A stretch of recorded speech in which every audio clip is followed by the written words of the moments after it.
펜사콜라의 이제 한 교구에 레네 그라시다라고 하는 주교가 플로리다 주에서 발행하는 그 신문들에다가 5개 신문들에 이제 사형제도를 반대한다 이렇게 자신의 의견을 전면 광고를 이제 실었습니다.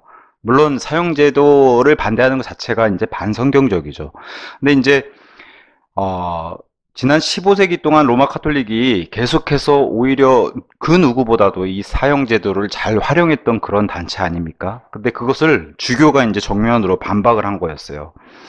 그래서 바로 그 상위 계급자인 산 안토니오 대주교도 이 그라시다 주교의 주장을 바로 이제 반박하기에 나서고 그런 상황에서 다시 그라시다 주교가 자신의 틀린 교리, 로마 교회의 그런 자신들의 가지고 있는 그런 교리는 부인하지 않고 사형제도의 반대의 발언을 계속하면서 한 정부가 살인자들의 생명을 취할 권리가 있다고 가르치는 것은 죄다. 뭐 지금 우리가 사는 21세기 현대의 그 인권을 주장하고 앞세우고 그런 거랑 이제 동일한 이런 주장을 했던 겁니다. 근데 이제 로커 목사님이 가만히 있지 않고 로커 목사님은 마침 자신이 이제 살고 있는 그 지역이니까 그래서 펜사콜라 성경 신학원의 이름으로 해가지고 로커 목사님도 신문 광고를 이제 낸 거예요. 그래서 성경이 말하는 성경 속에 기록된 사형제도 하나님이 말씀하시는 사형제도는 무엇이라고 말하는지를 성경적으로 우리 잘 아는 그 창세기 9장 6절 노아가 방주가 이제 멈추고 비가 그치고 해서 새로운 땅에 내놓고 하나님 말씀해 주신 게 바로 사형제도죠. 그래서 그것을 성경적으로 제시했는데 오히려 이제 원래 로마 카톨릭 내에서 이렇게 주교와 대주교 사이에 이제 의견이 이렇게 충돌이 일어나는 이런 사건으로 시작을 했는데 로커 목사님이 이 신문의 광고를 게재하자마자 바로 카톨릭 신문에서 일면 톱 기사로 플로리다 이 로커 목사님이 이제 공격하기 시작하는 거죠. 명예훼손이다. 그래서 플로리다의 편협한 신조가 유포되고 있다. 신문에 이제 탑 기사를 이렇게 낸 거예요. 근본주의자들이 사형제도를 반대하는 주교를 공격하다 이렇게 이제 기사 제목을 달고 명예훼손이다. 카톨릭 교회의 역사와 정신에 대한 사실들에 배치된다 이렇게 주장을 했습니다. 로마 카톨릭이 누구보다도 사형제도를 강하게 그렇게 해왔던 그런 단체임에도 불구하고 보인들을 공격하니까 태세를 이렇게 공격하는 걸로 바로 로커 목사님한테 이제 화살을 돌려서 언론 자기네들이 가지고 있는 이 언론의 권력을 가지고 선동하는 이런 언론 플레이를 이제 하기 시작하는 거죠. 그래서 자신들끼리 이런 내분이 난 거는 잠재우고 오히려 공격 대상은 이제 러컨 목사님을 삼아서 또 성경적으로 믿는 그런 사람들을 향해서 로마 카톨릭의 그런 전략 전술을 그래서 러컨 목사님이 이 자신의 사례를 통해서 그들의 전략을 살펴볼 수 있었다. 이 사례를 이제 가져온 겁니다. 그래서 이 사건으로 이제 카톨릭 교회 사가들이 교회사를 다루는 방식을 이 사건을 잘 들여다보면 그게 잘 예시를 해주고 있다. 이렇게 이제 이 사건에 대해서 예를 들었습니다. 그래서 카톨릭 교회 유지는 이런 식으로 주교의 주장이라든가 뭐 교황부터 시작한 그런 자신들의 주장 그리고 이렇게 언론이 권력을 잡은 이런 시대에는 이제 언론을 통해서 카톨릭 교도들의 무지를 이제 이런 식으로 요즘 말로는 이제 페이크 뉴스죠. 가짜 뉴스로 이제 이 무지를 속이는 그런 일은 너무 로마 카톨릭 교도들을 속이는 거는 그들에게는 너무 쉬운 일이다. 이런 식으로 이제 속인다는 거죠. 그래서 자신들은 이런 근본주의자들의 공격을 받을 때 박해를 받는다고 이런 이제 자신들의 이제 프레임과 이런 것들을 사용해서 로마 카톨릭을 유지하고 있다. 이제 이걸 보여주고 싶었던 겁니다. 러커 목사님은. 그래서 이 Our Sunday Visitor라고 하는 이 로마 카톨릭 언론이 그라시다 주교가 실은 광고의 내용은 하나도 인용하지도 않고 그 주교가 자신들의 카톨릭 주교라는 이유만으로 잘못을 그냥 덮어주는 거죠. 그래서 오히려 성경 신자들을 공격하고 나서니까 또 이 그라시다 주교 역시도 또 카톨릭이 자기의 힘에 얻어서 펜사콜라 성경 신학원에 대한 이 답을 이 광고에 대한 러커 목사님 광고에 대한 답을 혹평으로 이제 한 것도 이제 보여줍니다. 그래서 뭐 우리가 예상하다시피 신약 성경을 공격하고 이 주교 자체가 그리고 바울의 가르침에 모순되는 것들을 다 쏟아냈고 성경 신자들을 비방하고 예수 그리스도의 가르침을 왜곡하는 그런 내용들을 이제 답으로 이렇게 러커 목사님이 알려줬다는 겁니다.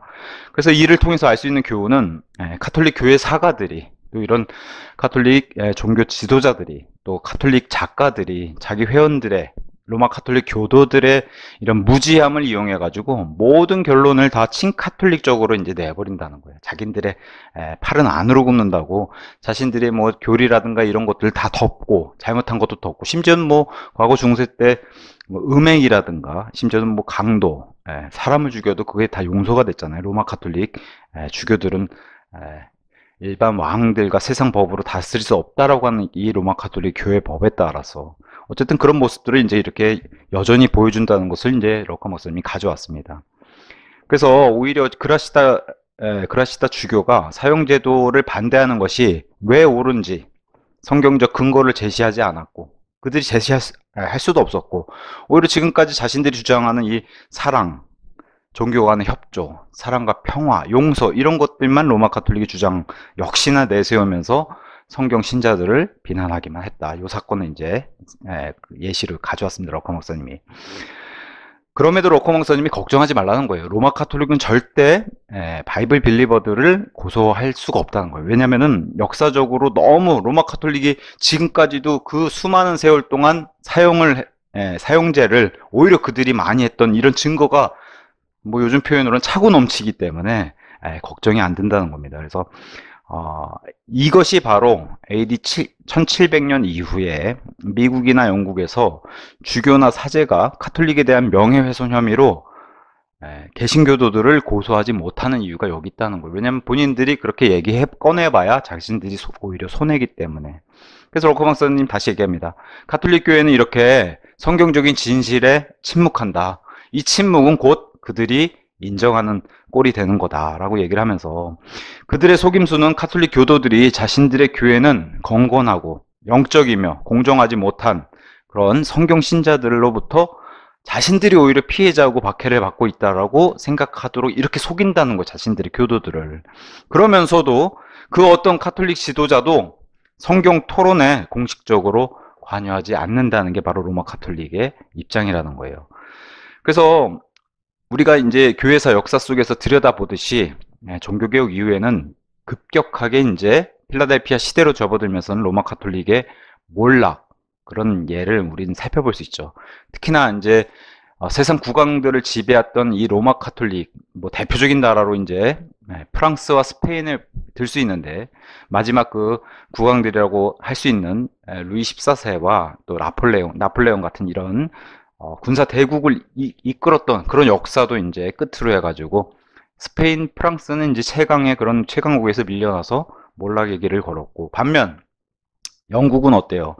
마지막 카톨릭 군주라고 하는 제임스 2세 우리가 알고 있는 킹 제임스 왕의 아들인 찰스 1세, 그의 아들인 찰스 2세의 동생 제임스 2세입니다. 그러니까 제임스 왕에게는 손자가 되겠죠. 그래서 제임스 2세가 마지막을 물러나고 나서 이후에는 이제 카톨릭 교도가 더 이상 영국에 이제 그 보좌에 오를 수 없게 되니까 영국은 오히려 로마 카톨릭으로 멀어지면 멀어질수록 해가 지지 않는 나라로 최강국이 됐다는 거예요. 이렇게 떠오르기 시작했다는 겁니다. 그래서 오늘 내용은 성경 신자들에게는 역사적인 사실, 우리에게는 너무나도 사실적인 내용이 될 것이고 로마 카톨릭 신자들에게는 그들이 들으면 이제 명예훼손이자 오히려 왜곡이다, 이건 가짜 뉴스다 하는 그런 내용이 될 거라는 거예요. 그래서 교회사에서 등장하는 온갖 불의들이 이 거짓된 역사가들의 입에서 교묘하게 다뤄진다는 것을 이제 오늘 짚어가면서 오히려 우리는 더 사실적으로 또 역사에 진짜 있는 그런 진실적인 그런 역사를 좀 다가가는 그런 시간이 되면 좋을 것 같습니다. 자, 백요한 침례교인 가운데 유명한 교회사가인 라투렛이라고 하는 사람은 이렇게 얘기했습니다. 루터가 유대인들의 학교를 불태우는데 찬성했다. 사실은 이런 거짓말을 이렇게 뱉어놓으면 정말 그런가? 이런 유명한 사람이 얘기하면 정말 그런가? 이걸 반박하기 위해서 엄청나게 진실된 자료들이 더 많이 필요한 거죠. 오히려 루터와 동시대 사람이었던 교황 피오 5세는 유대인들을 강제로 세례 주라고 명령을, 그리고 유아 세례는 로마 카톨릭의 핵심 교리이기 때문에 그걸 거절하게 되면 역시 중세시대에 계속 살펴봤던 것처럼 죽음이 기다리고 있는 거죠. 오히려 유아 세례를 거부하면 죽음이 있었던 거고, 그래서 로마에서 이런 명령 때문에 로마에서만 2,430명의 유대인들이 당시 이제 루터와 동시대 당시에 이제 유대인들이 세례를 받았고, 그중 몇 사람은 이 교황에게 직접 받았다는 거예요. 근데 역사적으로 우리가 자료를 살펴봐도 루터는 유대인들에게 강제로 세례를 주지도 않았고 유대인 학교도 불태운 적이 없다는 거예요. 그러니까 이런 가짜 뉴스를 로마 카톨릭에 있는 사람들이 또 옹호한 사람들이 이렇게 뿌린다는 거죠. 오히려 루터와 동시대 피에 메리라고 하는 블러디 메리라고 하는 영국의 여왕, 이 여왕이 오히려 250명의 프로테스탄트들을 불태워 죽였는데, 그러니까 역사상 250명의 절반, 한 125명이라도 카톨릭 교도를 개신교 사람들이 아니면 그 통치자들이 불태운 사람들이 있다라면 한번 3명 정도만 통치자 이름을 대보라는 거예요. 개신교 통치자 이름을. 없다는 거예요. 상식적으로 프로테스탄트들도 아무리 한 거였어도 이런 식의 잔인하게 사람을 잡아다가 로마 카톨릭 교도를 적이라고 해서 불을 태우진 않는다는 거예요. 또 종교개혁 당시 프랑스 왕 프란시스 1세는 카톨릭 주교들과 파티를 벌이다가 파티 장소에서 루터 교도들 35명을 불을 태우는 뭐랄까요? 아무래도 이제 술에 취하고 이러다 보니까 이런 일을 벌인 것 같아요. 근데 반대로 이제 다시 럭커 목사님 묻는 거예요. 당시 루터교도 어떤 통치자가 루터부터 시작해가지고 여기 35명 한번 절반의 숫자라도 열 몇 명이라도 로마 카톨릭을 이렇게 교도들을 불태운 적이 있냐? 없다는 거죠. 그러니까 이게 진짜 구원받은 그리스도인들은 이런 행동들을 하지 않는다는 걸 이제 역으로 얘기를 하면서 로마 카톨릭은 무수히 지금 와서는 현대 와서는 이런 핑계를 댄다는 거예요. 그 시대에는 시대적인 배경으로 어쩔 수 없었다. 그리고 그 사람들이 또 그런 악한 교황들이 섰기 때문에 그 사람이 문제였지 로마 카톨릭 문제가 아니다. 이런 식으로 이제 시대적인 상황으로 계속 핑계를 댄다는 거예요. 그래서 시대의 분위기가 행동을 결정한다면 왜 개신교도들은 불태우고 이런 짓을 안 하는데 왜 로마 카톨릭은 그런 짓을 했냐는 거죠. 이 커다란 차이가 왜 생기냐는 거죠. 심지어는 교황 클레멘트 8세는 이런 악한 발언을 했어요. 양심의 자유. 사실 미국의 건국의 기초가 이거잖아요. 양심의 자유, 종교의 자유. 근데 이 양심의 자유는 이 세상에서 가장 악한 것이다. 큰일 났어. 근데 로마 카톨릭 입장에서 이게 당연한 거죠. 왜냐면은 이 양심까지도 자신들이 다스려야 하기 때문에. 근데 뭐 루터교나 칼빈주의자든 아니면 침례교든 여기에 동의한 사람이 어디 있어요? 가장 중요하게 여기는 게 이 양심의 자유. 이것 때문에 지금 미국 대륙으로 건너가서 그렇게 미국이란 나라가 세워진 건데. 그래서 다시 질문을 던져요. 왜 시대가 바뀌었는데도 교황들의 생각은 이렇게 꾸준하게 바뀌질 않느냐? 로마 카톨릭이 세워진 그 니케아 신조 그 이후부터 시작해가 지금까지 로마 카톨릭은 변한 게 없다는 거예요. 교황들의 생각도 변한 게 없고. 그럼 오늘날의 시대 정신은 어떤가? 로마 카톨릭은 오히려 자신들이 이제 우리로 따지면 뭐 그 피해자 코스프레 뭐 이런 표현으로 요새는 쓸 수 있겠죠. 경제적인 억압, 사회적 불평등, 짓밟힌 대중 등등을 언급하면서 로마 카톨릭이 오히려 이렇게 주장한다는 거야. 부자들의 의무는 갖지 못한 자들과 부를 나누는 거야. 같이 다 나눠 쓰고 이게 성경적으로 예수님의 정신이다. 로마 카톨릭이 오히려 이렇게 얘기한다는 거예요. 근데 그러면서도 오히려 심지어는 2,000개 가까이 되는 그 바티칸의 방들이 많은 그 궁궐에서 사는 교황, 이런 얘기는 아무도 안 하는 거죠. 엄청난 부를 누리는, 사실은 세상의 종교가들 가운데 가장 돈이 많은 사람 사실 우리가 알 수도 없죠. 로마 카톨릭의 재산이 어느 정도 되는지 누가 알겠어요. 이 부에 대해서는 아무도 설명하지 않는다는 거죠. 교황은 짓밟힌 대중들과 무엇을 나누고 있고 본인은 스스로, 그리고 럭커 목사님이 이렇게 얘기했어요. 공산주의자 마르크스와 레닌이 지금까지 살아있다면 교황에게 무슨 말 할까? 그들이 투쟁하고 같이 나눠 쓰고 이 공산주의를 세우려고 하는 그 정신과 로마 교황이 무엇이 닮아 있을까? 이제 이런 얘기를 이제 럭커 목사님이 했습니다. 자, 심지어는 교황 바오로 6세는 끔찍하죠. 이런 얘기하면 진짜 자신이 필요로 하지 않으면서도 필요 없는데도 다른 사람이 필요로 하는 것을 독점적으로 사용하는 것은 절대로 정당화될 수 없다. 내로남불이죠. 내로남불입니다. 그래서 럭커 목사님이 이보다 더 위선적인 것을 본 적이 있는가? 아주 그냥 암흑 가운데 거하는 직업 배우라는 거예요. 배우란 뜻 자체가 위선자잖아요. 위선자. 겉과 속이 다른 사람. 그러니까 이 교황들이 얼마나 배우 같냐, 얼마나 연기를 잘하냐, 위선적으로 이런 얘기를 했습니다. 그래서 로마 카톨릭은 굉장히 역사적으로도 지금까지도 변함없이 위선적인 모습을 많이 보여주고 있다는 거죠. 카톨릭 그 교회법에 따르면은 교회와 국가의 분리는 카톨릭 교회법에 따르면 이단교리입니다. 예, 절대 있을 수 없는 거예요. 그래서 사실 미국의 가장 큰 가치가 양심의 자유와 종교의 자유잖아요. 그걸 출발이 바로 국가와 교회의 분리잖아요. 종교를 관여할 수 없고 양심을 관여할 수 없고 믿음을 관여할 수 없는 것에부터 출발했던 게 미국이란 나라니까. 그러니까 이제 로마 카톨릭은 이것을 공식적으로 지지를 못하는 거예요. 이 미국의 권리선언, 1항의 출발부터 하는 이 권리선언과 독립선언문 자체, 미국이란 나라를 인정해버리면 본인들의 역사성이나 이런 주장했던 게 다 와르르 무너지잖아요. 로마 카톨릭 역사가 깊은데. 그래서 이걸 공개적으로 지지할 수 없는 거죠.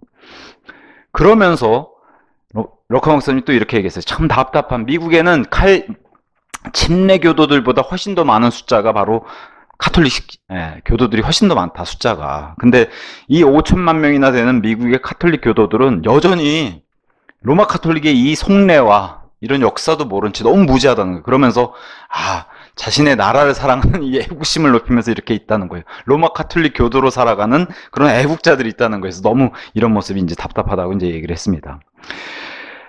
초기 미국 그 독립선언문에 서명한 자들, 우리가 이제 그 건국의 아버지라고 하는 자들 가운데 유일하게 카톨릭 교도가 한 명 있었어요. 근데 이 카톨릭 교도는 오히려 지금 로마 카톨릭은 공개적으로 지지를 못하는데, 미국이란 나라 자체를. 근데 여기다 서명한 이 사람은 카톨릭 교도이기 때문에 로마 카톨릭 신념에 반하는 그런 죄를 저지른 사람 아닌가, 이렇게 이제 로카 목사님이 꼬집었습니다. 왜냐? 모든 교황의 교서와 교회법에 따르면 교황만이 미국을 포함한, 전 세계죠. 교황만이 미국을 포함한 세계 모든 곳에서 카톨릭 교도들의 양심을 규제할 권리를 가지고 있는데, 이 카톨릭 교도, 건국의 아버지 중에 한 사람은 어디다 사인했어요? 총교의 자유에다 사인을 해버렸기 때문에, 로마 교황, 또 로마 교회법이 주장하는 자신들의 교리랑 정면으로 부딪혔다는 거예요. 그래서 교회와 국가의 분리를 주장하면 이단이 돼버리는데, 오히려 카톨릭 교도가 여기 서명하면서 이 카톨릭 교도는 이단으로 처단받아야 되는 거 아닌가, 이렇게 이제 얘기를 했습니다. 그래서 오히려 성경 신자들이, 아까 이제 러커 목사님도 처음에 그 자신의 사건의 사례를 얘기하면서, 오히려 성경 신자들이 성경적으로 로마 카톨릭 교회 법과 교황의 교서, 교황의 주장, 전통, 이런 것을 인용을 하면은 카톨릭 정신을 모독한다, 명예훼손이다 하면서 역으로 공격한다는 거예요. 로마 카톨릭이 이제 오히려 본인들이 피해자인 것처럼 이렇게 이제 역으로 공격한다는 거예요. 근데 이제 러커 목사님이 우리가 잊으면 안 되는 게, 로마 카톨릭과 예수회는 하나인데 예수회의 정신 자체가 로마 교회의 정신임을 우린 꼭 잊지 말아야 된다는 거예요. 그게 뭐예요? 목적은 수단을 정당화한다. 결과가 정해지면 그 결과를 어떻게 이루기 위해서는 과정은 무시된다는 거예요. 무엇을 해도 된다는 거예요. 그래서 역사적으로 그 과정에 살인을 그렇게 하더라도 다 하나님의 이름을 위해서 사람들을 죽이고 해서 로마 카톨릭이 정당화됐다는 거예요. 그래서 로마 교회에 이득이 된다면 무슨 짓이든 할 수 있는 거예요, 로마 교회는. 그래서 성경 신자들은 오히려 반대죠. 우리는 과정까지 중요시하는 거예요. 그래서 옳은 일을 하기 위한 기회를 얻기 위해서 옳지 않은 일을 하는 것은 결코 올바르지 못하다. 좀 말이 어렵지만 과정도 중요하다는 거예요. 하나님은 결과도 중요하면 좋죠. 결과도 좋으면 좋은데, 결과가 좋지 않더라도 그 과정에서 최선을 다하고 내가 할 수 있는 한 하나님 편에서 최선을 다했으면 그걸로 충분한 겁니다, 우리 그리스도인에게는. 그러니까 과정이 매우 중요한데 로마 카톨릭은 과정은 필요 없는 거예요. 그 차이점, 지금 계속해서 그리스도인과 로마 카톨릭의 차이점, 그리스도인과 개신교도들의 차이점, 이걸 계속 보여주는데, 로마 카톨릭은 그난 몇 년이에요. 지금 요 당시 이제 얘기를 하게 되면 거의 한 1700년 정도를 로마 카톨릭은 변함이 없다라고 계속 얘기하는 겁니다. 변함이 없다.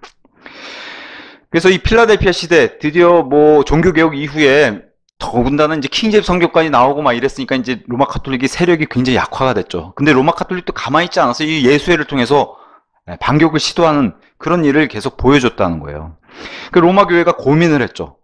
어떻게 이 민족들을 다시 전복시키고 그 통치자들을 로마 카톨릭 치하에 두면서 이 정부들을 다시 통제할 수 있을까? 로마 카톨릭은 늘 지금도, 그리고 앞으로도 꿈꾸는 게 뭐예요? 신성 로마 제국의 부활이에요. 로마는, 그리고 성경은 그게 이루어진다고 얘기해요. 나중에 로마가 다시 부활하잖아요. 그죠? 그래서 그걸 이루기 위해서 지금도 호시탐탐 발톱을 숨기고 있는 게 바로 로마 카톨릭이라고 얘기하는 거예요. 그래서 이런 것만 고민하고 있다는 거죠. 1582년부터 시작해가지고 럭커 목사님은 20세기, 지금 우리 시대는 이제 21세기까지도 로마 교회 통치자들은 한 가지 목적을 위해서 노력하고 있다는 거예요. 유럽의 외교 정책, 아니면 그 미국의 배경까지도 누가 관여하고 있어요? 바티칸이 관여하고 있어요. 온 세상에. 그래서 한쪽에서는 혁명, 사기, 배반 등의 행위를 저지르다 현장에서 잡히면은 이게 다 로마 카톨릭이 뒤에서 사주하고 아니면 벌이는 이런 일들인데, 잡히면 오히려 자기들이 우리가 종교적으로 오히려 박해를 받는다. 사실은 기독교적으로 강한 나라들에는 이런 모습을 보이고, 남미 같은데 아니면 뭐 유럽에서 로마 카톨릭 강세인 나라들에는 절대 이런 모습 안 보이죠.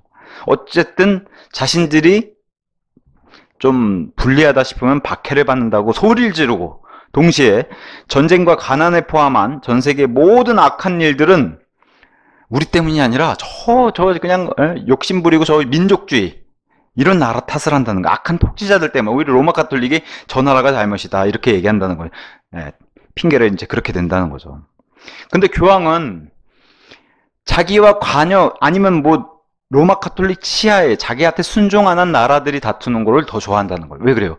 그 두 나라의 분쟁 사이에서 로마 카톨릭이 오히려 이득을 본다는 거. 너희들이 싸워서 힘이 빠지면 쓱 교황이 등장해가지고 유엔을 통해서 내가 중재하는, 평화의 중재자처럼 등장하는 게 바로 로마 카톨릭의 모습이라는 거죠. 자기 치하에 있는 나라라면은 로마 카톨릭 쪽에 더 순종하는 나라에다가 힘을 쏟고, 그렇지 않으면은 두 나라가 그냥 다투게 하고 못 본 척 하다가 나중에 등장해가지고, 그렇지 않으면 늘 평화적으로 해결하자 그러고. 그러면서 이제 이렇게 썼어요, 럭커 목사님. 스스로 국제적인 독재자의 마치 무료 봉사하듯이 TV에 나와서 쇼한다는 거죠, 또 이런 연기자들이. 자, 그러면서 우리는 로마 카톨릭이 항상 잊으면 안 되는 게, 로마 카톨릭 치하에 정말 그 지저분하고 이런 더러운 일들을 다 예수에 가하는데, 그 예수의 신학 자체, 그들이 추구하는 신학 자체가 나쁜 행동은 선한 의도가 있는 한 문제될 게 없다. 똑같죠. 목적은 수단을 정당화한다. 이 교리가 바뀐 적이 없다는 거예요. 그래서 나쁜 행동은 선한 의도가 있는 한 문제될 것이 없으며, 정당화할 수 있는 목적을 위한 것이라면 속임수도 괜찮다. 이게 이제 예수에 바뀌지 않는. 근데 이 예수회에 오히려 로마 카톨릭은 예수회에 가서 고해를 한다는 거예요. 로마 카톨릭이 그 고해의 대상들이 바로 예수의 사제들이다, 이렇게 얘기할 정도로 긴밀하다는 거죠. 그래서 겉으로 좋은 모습은 로마 카톨릭의 모습, 그래서 드러나는 외부의 이 따뜻한 모습은 교황이 하고 있는 거고, 그 이면의 더러운 모습은 예수회가 하는 거고, 이제 이렇게 이제 서로 분량을 나눠서 하는 것을 이제 보여줍니다. 자, 필라델피아 시대에 근데 자기들이 이제 굉장히 타격을 입었죠. 종교 개혁도 그렇고, 뭐 폭발적으로 이 예수님의 열린 문을 통해서 막 복음이 전 세계로 퍼져나갔으니까. 그래서 이 로마 교회도 전략을 짰는데, 그래서 과거 중세는 강압적으로 자신들의 힘으로, 또 물리적인 힘, 군대까지 동원해서 추례도 하고 파문도 하고 이렇게 해서 으름장 놓고 이렇게 이게 먹혔는데 안 된다는 거죠. 중세에는 막 유럽에 있는 강국들도 서로 싸움 붙이고 막 이렇게 했는데, 지금은 이제 현대로 오면서도 그게 안 먹히니까 이제는 다른 색다른 방식으로 이제 지배권을 확보하려는 채택하는 그런 반복을 전략을 이제 바꿨다고 이제 그렇게 럭커 목사님이 얘기를 합니다. 그러면서 일단은 우선적으로는 이 프로테스탄트들이 생겨나면서 프로테스탄트들을 죽이기 위해서 실제로 물리적인 군대를 조직해가지고 죽이기 시작했죠. 종교개혁 초반에는. 그래서 너무 로마 카톨릭의 이런 죽고 또 서로가 전쟁하는 게 심해지니까 그때 이제 두 가지 조약을 맺습니다. 역사적으로도. 이게 세계사에서도 다 나온 아우크스부르크 조약과 베스트팔렌, 이런 거 들어봤죠? 베스트팔렌 조약.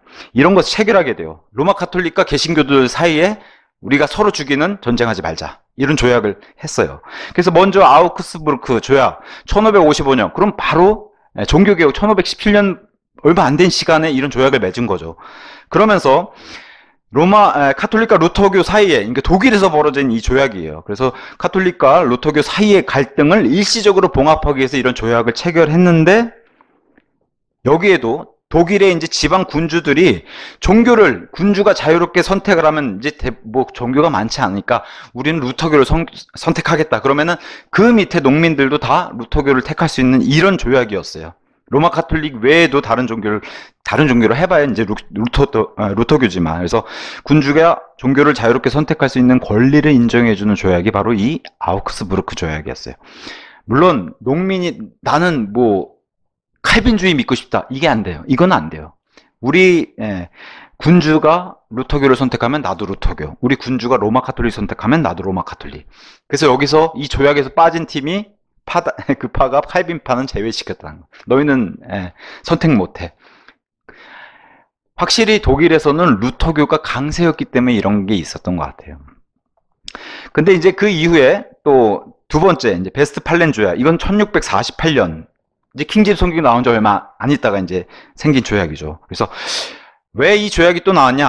아우크스부르크 조약이 이행이 안 됐어요. 또 로마 카톨릭이 사람을 또 이 개신교도들을 죽이기 시작하고, 심지어 독일에서 30년 전쟁이라고 하는 그 주변의 강대국들이 로마 대 반로마 세력이 왕창 붙는 소위 말해 세계대전 같은 그런 대전이 30년 동안 벌어지니까 그걸 또 매듭 짓기 위해서 한 조약이 바로 이 베스트팔렌 조약이에요.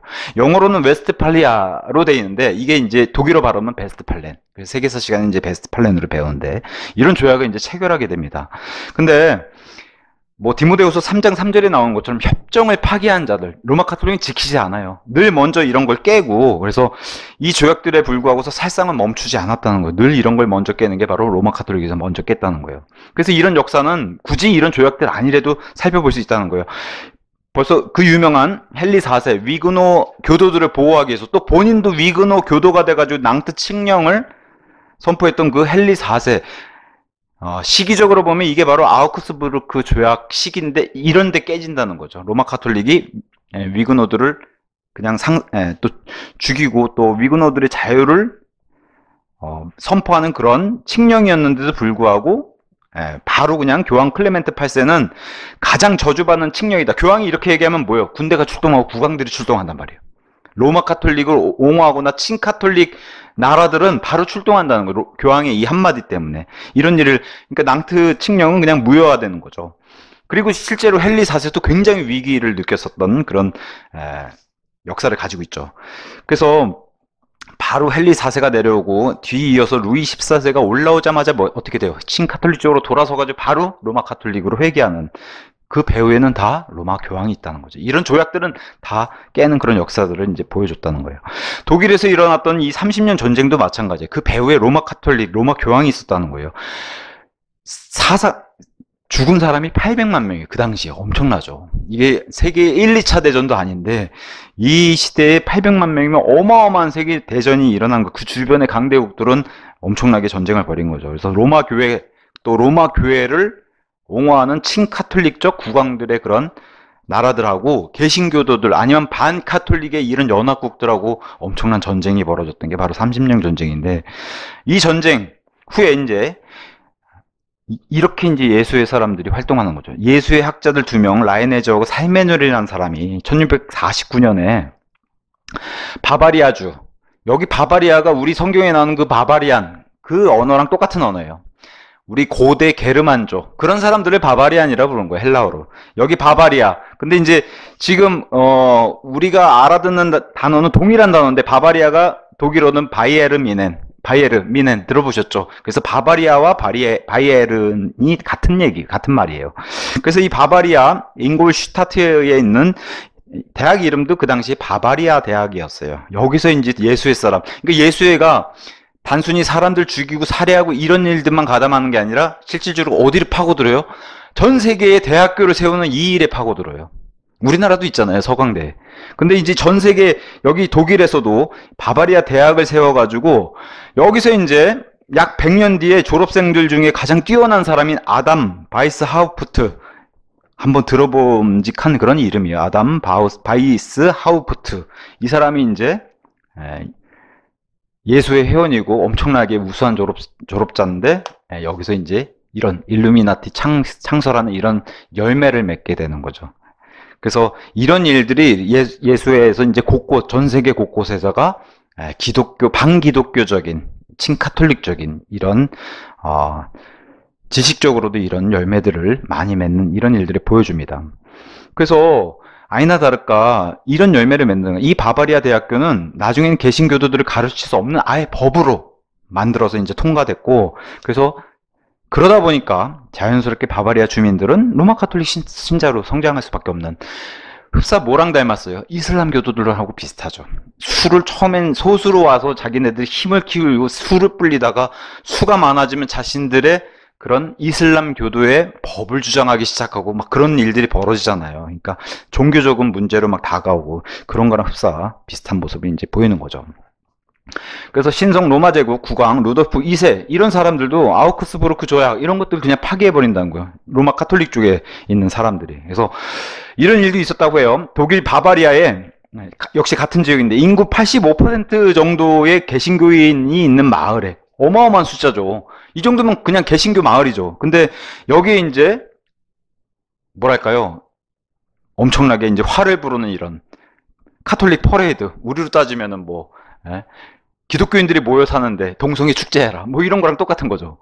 그래서 이런 카퍼레이드를 명령하니까 당연히 개신교도들이 반발하고서 공격을, 이들도 가만히 있지 않고 공격을 하니까 너희가 명분을 줬어, 우리를 쳤어, 그래가지고 그 마을을 아예 그냥 이 국왕이 점령해버리고 마을 교회들을 몰수하고 그 자리에 아예 예수의 회관으로 바꿔서 세우고 모든 개신교회들을 떠나라고 명령하는 이런 일까지, 그러니까 이런 조약들을 자신들이 이렇게 파괴하는 것을 역사적으로 보여줬습니다. 또한 1570년, 이게 지금 아우크스부르스 이 다 조약 기간들이에요. 오스트리아 그라츠라는 마을에서는 여긴 더해요. 98%가 개신교인이고 단 2가정만 로마 카톨릭이었는데 이 2가정이 들어가서 얼마나 누룩처럼 퍼지는지 이런 치밀함을 한번 보라는 거예요.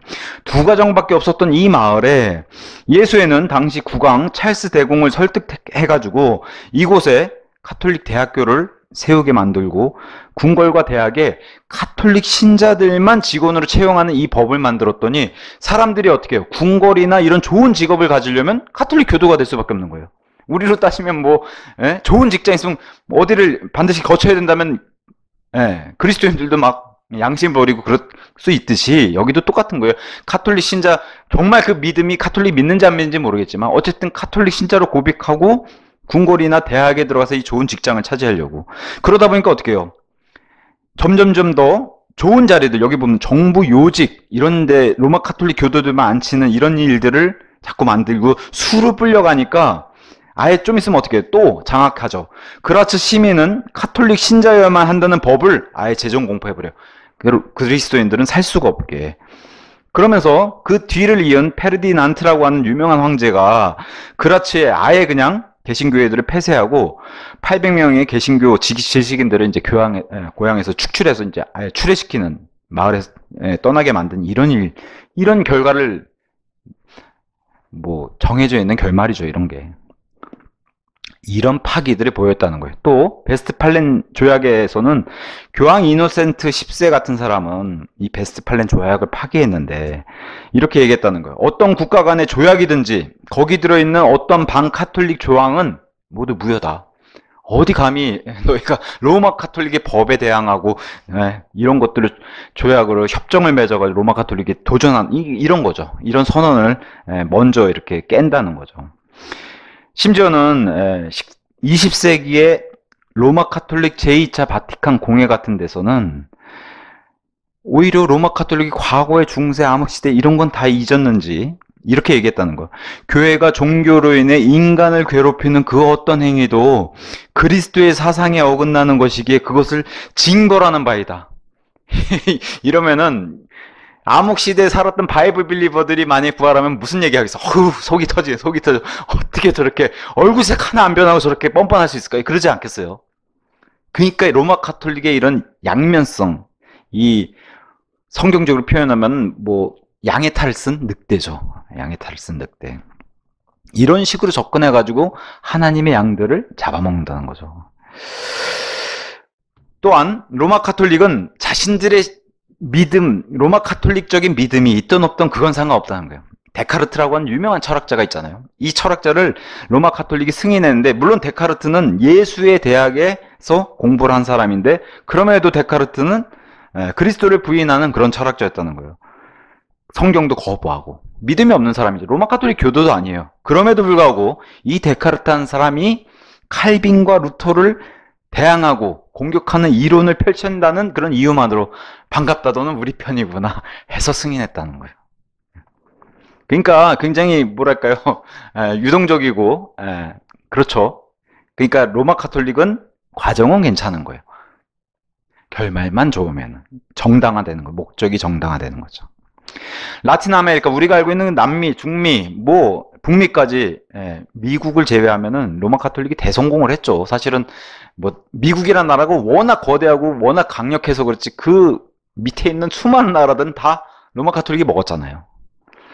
1550년부터 19세기 라틴 아메리카에서 아주 로마 가톨릭이 대성공을 거뒀다는 거예요. 미국이 성경적 기독교로 회심하는 그 과정을 거친 동안 로마 가톨릭도 쉬지 않고 노력을 했다는 거죠. 우리 뭐 미션 같은 영화 보면 다 그 원주민들한테 들어가서 그 선교하는 영화잖아요. 그래서 멕시코, 중미, 남미, 사실은 뭐 대륙으로 따지면 엄청난 땅 따먹기를 로마 가톨릭이 성공한 거죠. 그래서 여전히 영적 암흑기 지금까지도 거기에 이제 지금도 거하고 있다는 거예요. 들어가서 사실은 이 미대륙에 엄청나게 샤머니즘 그런 것들이 있는데 로마 가톨릭이 자연스럽게 섞였다는 거예요. 그들의 전통 샤머니즘하고. 뭐 사실 잉카 제국이나 이런 데 엄청나게 샤머니즘이 강하잖아요. 그런데도 잘 섞인다는 거예요. 왜? 바빌론 음료의 종교 체제는 같기 때문에, 영이 같기 때문에 섞이는 거는 전혀 문제가 안 됐다는 거죠. 우리가 알고 있는 역사에 유명한 한 획을 그은 사람 중에 콜럼버스라는 사람이 있죠. 근데 이 사람을 성경적 시선으로 보면은 이 사람은 로마 가톨릭의 사람이기 때문에 스페인의 친로마 카톨릭적인 그런 명령을 따라서, 그래서 이 사람을 역사적으로는 굉장히 훌륭한 사람, 미 대륙을 발견한 사람, 이렇게 이제 역사는 평가하지만 우리 같은 바이블 빌리버 관점에서 보면은 이 사람이 로마 카톨릭을 그 미 대륙에 전달하려고 했던 그런 사람으로, 이 사람이 처음 발견한 두 장소에 이름을 지은 것만 봐도 우리가 알 수 있다.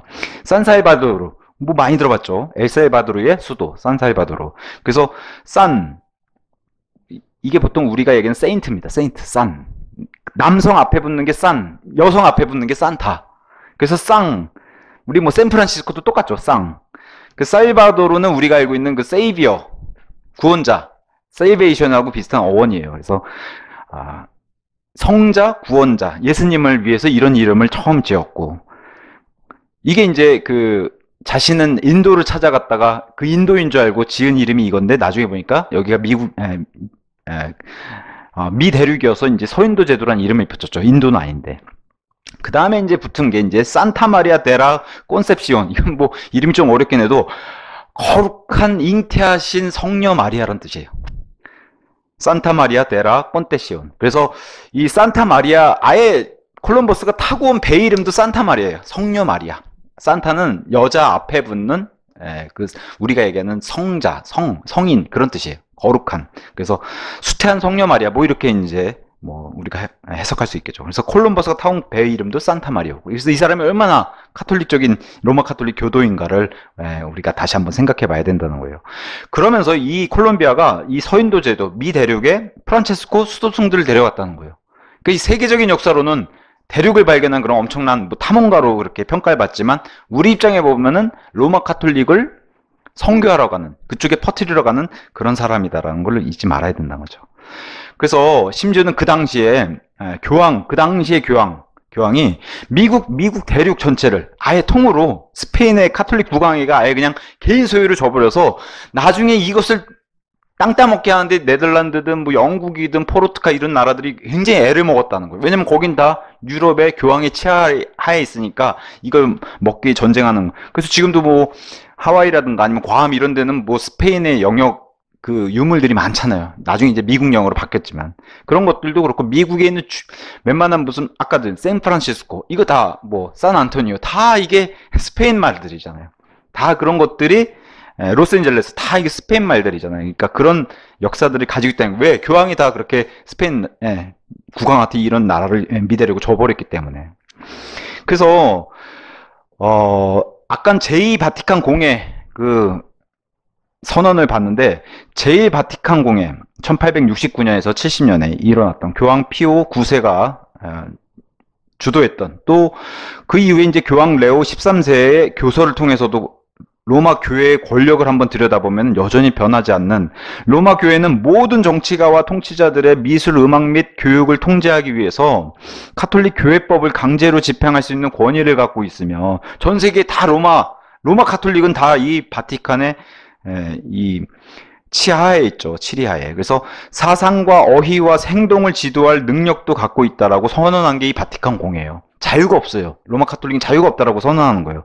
그 어떤 정부도, 심지어 여기는 슬쩍 이제 미국도 넣는 거죠. 그 어떤 정부도 수도승이나 수녀나 사제나 주교의 범죄에 대해서 재판할 권리가 없다고 주장한 게 바로 바티칸 공회예요. 이러면서 이제 그 중세부터 계속해서 주장해 왔던 거를 이 19세기까지 주장하는 게 뭐예요? 교황 무오설. 교황은 죄가 없고 이런 것들을 이제 여전히 주장하고 있다. 로마 카톨릭은 변하지 않았다는 걸 계속해서 보여주는 거예요. 그리고 지금도 로마 카톨릭에 대항하거나 이러면 안 된다는 것을 자기네들이 과시하는 거죠. 이런 파워를 통해서. 오히려 이 러커 목사님이 제일 싫어하는 부류가 바로 파시스트, 나치, 그 다음에 소련 공산주의, 굉장히 싫어해요. 전체주의를 싫어하는데, 전체주의 중에 전체주의가 로마 카톨릭이라는 거예요. 다 갖다 붙여도 된다는 거예요. 전 세계를 절대적인 지배하에, 그리고 미래에 정해져 있는 그런 전체주의 이 단체이기 때문에, 이런 파시스트 전체주의 국가가 바로 로마 카톨릭, 바티칸이 지금 꿈꾸고 있는 그런 국가라는 거죠. 그걸 조심해야 된다고 얘기를 합니다. 다시 한번 침례교 배교자 이 라투렛은, 이 교회 역사가는 이렇게 친카톨릭적 역사가예요. 이 사람이 이렇게 주장했어요. 조지아와 플로리다 주에서 카톨릭 선교사들이 남미에서처럼 성공을 거두지 못한 것은 너무 안타깝다는 거예요. 영국의 해악 때문에 그렇다는 거예요. 그래서 이 영국의 해악이 뭐냐? 킹제임스 성경이라는 거예요. 킹제임스 성경. 그 다음에 경건파와 거기서 나온 모라비안파, 이런 사람들 때문에 방해를 받았다는 거예요. 이 사람들이 초석을 깔아서 그 뒤에 웨슬리와 조지 위필드 같은 사람이 와가지고 대부흥을 일으켰잖아요. 그러니까 이런 사람들 때문에, 이 영국 것들 때문에 이제 망했다는 거예요. 이 조지아와 플로리다 주에서는. 그래서 이런 것들은 영국의 해악이야, 이렇게 이제 표현을 했습니다. 근데 이 영국의 해악이 가져온 열매가 어마어마했죠. 그래서 플로리다에만 100개의 지역교회가, 성경적인 지역교회가 세워져서 로마 카톨릭이 엄두도 못 내는, 넘보지 못하는 그런 지역이 돼버렸고, 이들은 과거 중세에서 그렇게 바이블 빌리버들, 우리 믿음의 선조들이 지켰던 물침례, 그걸 지키고, 또 전천연설, 이것 때문에도 얼마나 많은 사람이 죽었어요. 환란전 휴거, 이거를 그렇게 안 믿잖아요. 지금까지 로마 카톨릭은 안 믿고, 개신교회들 일부도 안 믿고, 이게 정말 중요한 우리의 소망인데, 이것을 당당하게 이 플로리다에서 선포하는 그런 교회들이 됐다라고 이제 얘기를 합니다. 자, 유럽에서 쉬지 않고 이 남미, 북미, 중미에서도 로마 카톨릭이 횡포를 보이지만 유럽에선 더 하는 거죠. 여전히 유럽에서는, 종교개혁 이후에도. 그래서 스페인과 포르투갈의 선교사들이 멕시코와 중남미의 인디언들을 카톨릭으로 개종시키는 동안 유럽에서 쉬지 않고 로마 카톨릭은 어떻게든 계속해서 과거의 영광을 재현하려고, 그래서 성경 신자들을 닥친 대로 죽이고 있었다는 거예요. 이게 역사적인 사실이란 거예요. 법적으로 증거됐으니. 그래서 이들이, 이런 증거들이 너무 많기 때문에 법적으로는 소송을 못 건다는 거예요. 역사적인 증거가 너무 차고 넘치기 때문에. 이건 분명한 사실이다, 이제 이렇게 목사님 그렇게 얘기했습니다. 우리가 다 알고 있는 역사적인 사실, 프랑스에서 그 개신교도들, 프랑스의 개신교도들인 위군 확살, 이거 역사적인 엄연한 진실이다. 또 프랑스에서 영어 성경도 짓밟고자 자신들도 영어로 번역해가지고 낸 게 바로 림즈 성경, 이 예수의 성경이잖아요. 이거 가지고도 얼마나 틴데일, 커버데일, 제네바 비숍, 이런 영어 성경들을 짓밟으려고, 단순히 성경만 짓밟아요? 이걸 읽는 사람들도 다 그냥 성경도 불태우고 그 사람들도 다 같이 불태우는 이런 일들 벌인 게 바로 역사적인 사실이고, 우리가 잘 아는 이 제임스 왕도 없애려고 했던 그 시도를 벌였잖아요. 우리가 좀 있으면 이 영국 의회를 폭파하려고 하는 시도, 가이 포크스, 그죠? 요새 보면 어나니머스라고 가면 쓰고 나오는 그 가이 포크스, 그 사람이 스페인 로마 카톨릭 사역을 도왔던 사람이, 그러니까 이 배후에 로마 카톨릭이 있다는 거예요. 제임스 왕을 죽이려고 시도했던 것, 그 다음에 영국 의회를 폭파하려고 했던 이 시도의 배후에도 누가 있었냐? 로마 카톨릭이 있었다는 그 얘기를 하는 거예요. 그래서 이런 것들, 근데 이제 이런 증거들을 보여줘도 로마 카톨릭 신도들은 뭐라고 얘기해요? 우리를 네가 명예훼손하려고 또 모독하는구나. 우리 가톨릭이 얼마나 역사가 깊고 경건하고 이런 거룩한 교회인데 또 비방하는구나. 이렇게 생각한다는 이런 증거를 보여줘도. 영국 왕 찰스 2세도 친카톨릭적인 그런 왕이었기 때문에 카톨릭 군대로 자국민조차도 이렇게 죽이려고 했던. 그래서 결국에는 국민 쪽에서 백성 쪽에서 일어났던 크로멜이라는 사람을 통해서 이 영국 왕이 참수형을 당하는 이런 비극적인 일을 당했는데, 그랬더니 그의 아들 찰스 2세가 또 어떻게 이 크로멜이 아주 그냥 너무 괘씸했는 이제 부관참시 시체를 꺼내가지고 또 불태우고 막 그랬죠. 그럼에도 이 찰스 2세조차도 또 친카톨릭적인 성향으로 돌아서가지고 예배를 자유를 박탈하고 많은 그리스도인 죽이는 이런 모습. 근데 결국 이 사람도 끝에 결말이 안 좋게 이제 끝났고, 그러면서 이제는 왕권 시대가 완전히 끝나게 되는, 영국에는 의회 시대로 넘어가는 그런 시대를 맞았습니다. 프랑스 혁명도 그렇고 볼셰비키 혁명도 그렇고 백성들 입장에서 이 혁명을 일으켰다고 하는 혁명들 들여다 보면은 로마 카톨릭에 대항해서 일어난 프랑스 혁명가들, 또 로마 카톨릭 교도들, 그죠? 로마 카톨릭의 그런 부패된 종교 지도자들 때문에 일어난 이 혁명가들 다 로마 카톨릭 교도들이었다는 거예요. 어쨌든 프랑스는 다 위그노들을 제외하면은 로마 카톨릭 교도들이 태어나면서 배경으로 있었기 때문에. 러시아도 마찬가지로. 러시아도 누구끼리 싸워요? 그리스 종교의 사람들끼리 싸운다는 거예요. 물론 취지는 부패한 교회, 부패한 성직 계급, 성직자들, 부패한 국왕, 부패한 정부, 이런 것 때문에 로마 카톨릭 스스로가 자기네들끼리 내분이 나서 멸망을 스스로 초래했다는 거예요. 그럼에도 불구하고 프랑스나 러시아나 뭘 못 벗어났어요?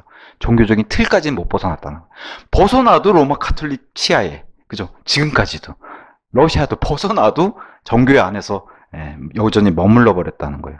그래서 이 3부에 프랑스 혁명 이후에 이 혁명으로 세 부류가 이렇게 모여서 인권 선언을 했는데, 카톨릭 성직자, 귀족, 평민, 요 세 부류가 모여가지고 인권 선언을 했는데, 미국의 인권 선언하고 비교해 보라는 거예요.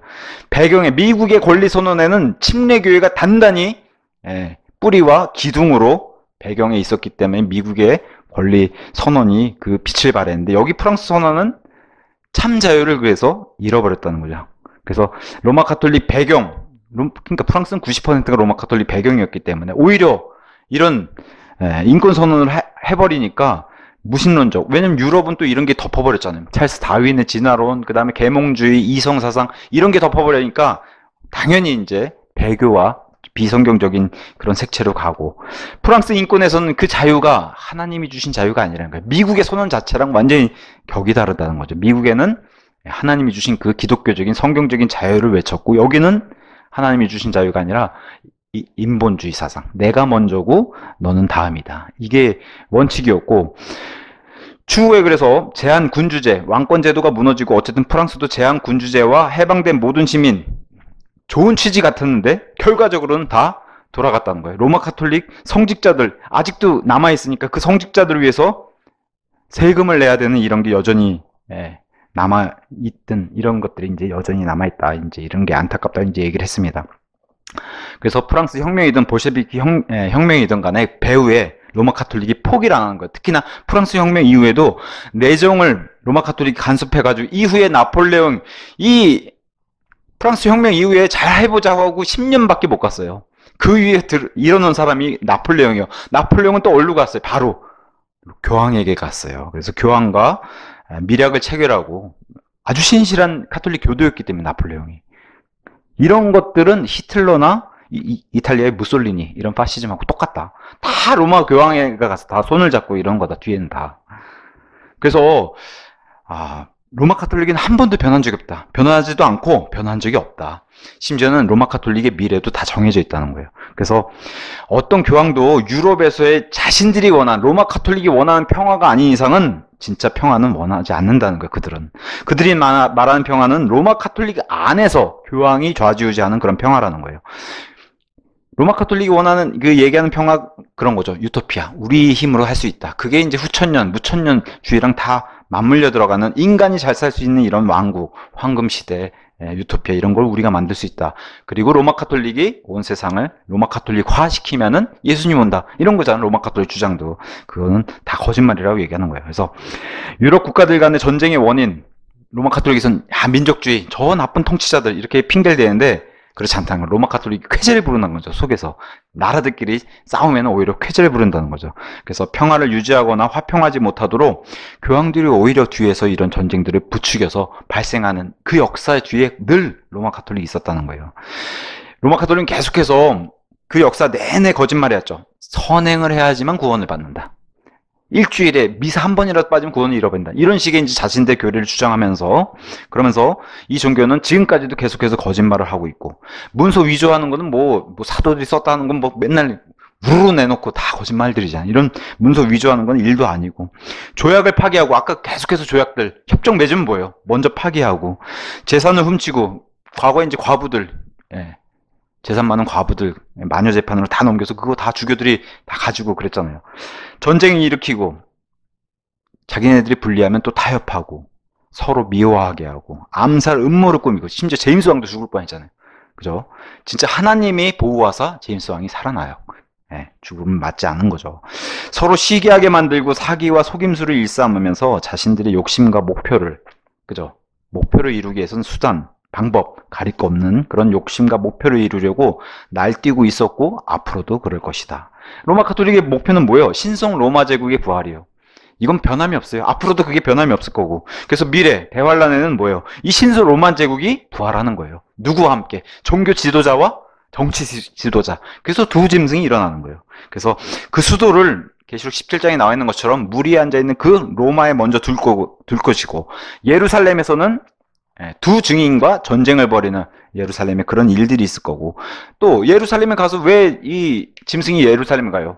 경배받으려고. 하나님의 성전 안으로 들어서 경배받으려고. 그러면서 결국 최종적으로는 유프라테스강, 그 아마겟돈 전쟁을 준비하기 위해서 바빌론, 역사적인 그 장소인 바빌론은 한 번도 변한 적이 없죠. 이라크의 바그다드에 있는 그 유프라테스 강의 바빌론, 거기서 이제 마지막 아마겟돈 전쟁을 준비할, 이게 신성 로마 제국의 부활한 모습이요. 이 결론까지 성경은 다 보여준 겁니다, 우리에게. 그래서 로마 가톨릭은 이런 모습이 한 번도 바뀐 적이 없다는 거예요. 로마 가톨릭 세워진 이래로. 그래서 이런 로마 가톨릭의 음모, 그다음에 목적, 미래의 모습까지 이제 오늘 살펴봤습니다. 로마 가톨릭은 한 번도 변한 적이 없다. 오늘 이 시간은 여기까지 하고 마치도록 하겠습니다.